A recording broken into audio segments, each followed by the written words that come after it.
নিষিদ্ধ চাই কিনা? আপনি এই আহত এবং শহীদদের রক্তের উপরে দাঁড়িয়ে আমরা আপনাকে ক্ষমতায় বসিয়েছি। আমরা আপনার কাছে কোনো অনুরোধ করছি না, আমরা কোনো দাবি করছি না, আমরা আমাদের সিদ্ধান্ত জানিয়ে দিচ্ছি, আওয়ামী লীগকে নিষিদ্ধ করতে হবে। যদি কিন্তু কোনো অথবা নেই, আওয়ামী লীগকে অনতি বিলম্বে নিষিদ্ধ করতে হবে। আমরা অন্তর্বর্তীকালীন সরকারকে বলতে চাই, অতীতের মতো সুশীল তত্ত্বাবধায়ক সরকার আপনারা না, আপনারা গণঅভ্যুত্থানের সরকার। গণঅভ্যুত্থানের ম্যান্ডেট দিয়ে যারা উপদেষ্টা হয়েছেন তাদের কাছে প্রশ্ন যে আওয়ামী লীগ বাংলাদেশে গণহত্যা করেছে, সে আওয়ামী লীগের বিরুদ্ধে আইনগত ব্যবস্থা নিতে বাধা কোথায়?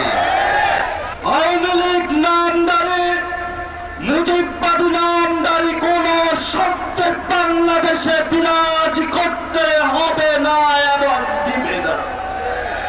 আমরা আশা করি বাংলাদেশের 18 কোটি মানুষ 5 তারিখে যে ঐতিহাসিক রায়ের মাধ্যমে জানান দিয়েছিল বাংলাদেশ রাষ্ট্র যতদিন থাকবে ততদিন আওয়ামী লীগ নামে এই দেশে কোনো খুনি হাসিনা এবং মুজিববাদীদের অস্তিত্ব থাকবে না।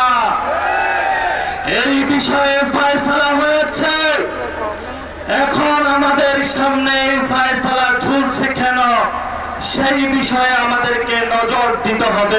বাঙালি জাতীয়তাবাদের নামে এখানে বিভিন্ন জনগোষ্ঠীর যে ভাষার অধিকার, সেই অধিকারকে দমন করা হয়েছিল।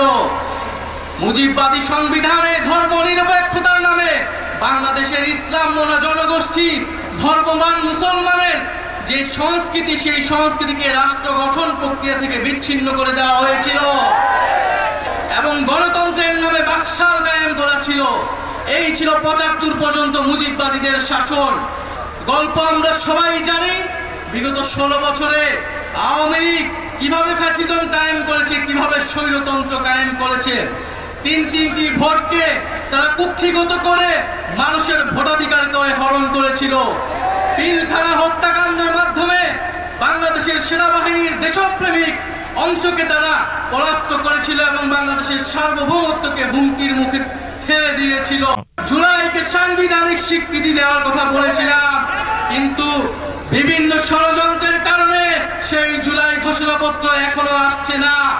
ভুলে গেলে চলবে না, এই জুলাই গণঅভ্যুত্থানের ফলেই কিন্তু আজকে বাংলাদেশে যারা রাজনীতি করছে, যারা ক্ষমতায় যাওয়ার স্বপ্ন দেখছে, তারা কিন্তু এই শহীদ পরিবার এবং আহত যোদ্ধাদের আত্মত্যাগের ফলেই স্বপ্ন দেখতে পাচ্ছে। অবিলম্বে এই জুলাই ঘোষণাপত্র দিতে হবে এবং আমরা যে জুলাই সনদের কথা বলছি, যে মৌলিক সংস্কারের ভিত্তিতে রাষ্ট্র কাঠামোর আমূল পরিবর্তন, শাসন ব্যবস্থার আমূল পরিবর্তন করে রাজনৈতিক ঐক্যমত্যের ভিত্তিতে মৌলিক সংস্কারের উদ্দেশ্যে জুলাই সনদ কার্যকর করতে হবে এবং জুলাই সনদে সুস্পষ্টভাবে আওয়ামী লীগ নিষিদ্ধের কথাটি থাকতে হবে।